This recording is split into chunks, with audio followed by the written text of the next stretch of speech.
Good evening. A public inquiry in Corby over plans to dump low-level nuclear waste near a Northamptonshire village has heard damning evidence against the proposals.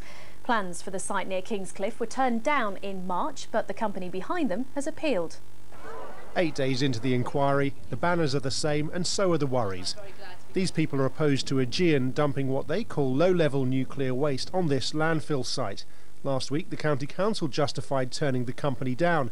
Today, it was the turn of the politicians. Local authorities, local people from every part of my seat are against this application. Corby people, because the waste will be transported through Corby to King's Cliffe, and people from King's Cliffe and surrounding areas because of the inherent dangers of this site. Augean wouldn't be interviewed but said they were engaging fully with the appeal process and were confident that their application would stand up to the close scrutiny of the inquiry.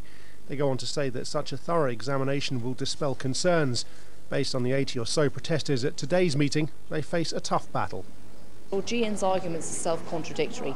They say that the waste is safe. On the other hand, they say they need a particular type of clay to keep the waste contained. And they can't have it both ways. Either it's safe and it can be disposed of near to where it's generated, or there's something magic about King's Cliffe that is to take this waste in.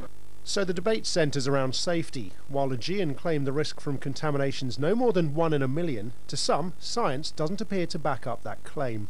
In terms of concentration, we have here thousands of times higher than the concentrations of radionuclides in the Chernobyl exclusion zone, where nobody's allowed to live. The Russians don't allow people to live in the Chernobyl exclusion zone. The inquiry concludes next week. Joseph Hall, BBC Look East, Northamptonshire.